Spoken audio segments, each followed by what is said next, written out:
Dramatic escalation of the U.S.-Russia tensions, Washington has announced a range of new sanctions against Russia in response to alleged interference in the 2020 U.S. election, cyber hacking and bullying Ukraine, among other things. The Russian cyber attacks had allegedly targeted the 2020 U.S. elections in actions which could be termed anti-Biden.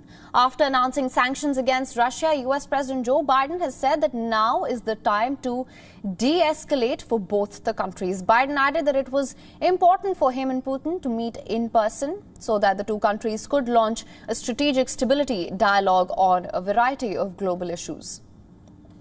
Now is the time to de-escalate. The way forward is through thoughtful dialogue and diplomatic process. The U.S. is prepared to continue constructively to move toward that process. My bottom line is this. Where there's an interest in the United States to work with Russia, we should and we will.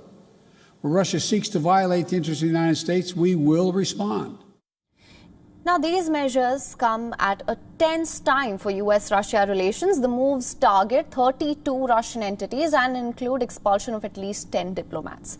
The U.S. accuses Russia of malicious cyber activity and interference in the 2020 presidential elections. The executive order also bars U.S. financial institutions from purchasing ruble-dominated bonds from June. Now, according to the White House, the measures detailed in an executive order signed by President Joe Biden are aimed at deterring Russia's harmful foreign activities. Following the US, UK has also summoned a Russian ambassador over malign activity.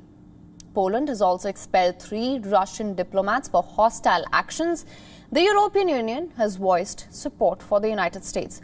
Reacting to the new sanctions, Russian Foreign Ministry has said that a response to the new U.S. sanctions is inevitable.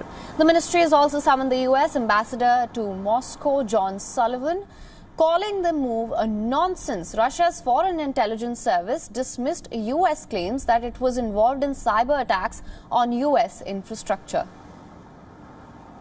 The response to the sanctions will be unavoidable. Washington must realize that they have to pay for the deterioration of bilateral relations. The United States of America are fully responsible for what is happening. I would also like to say that Russian Foreign Ministry has summoned the US ambassador. We will share with you additional information on the outcome of this conversation, which will be uneasy for the US side.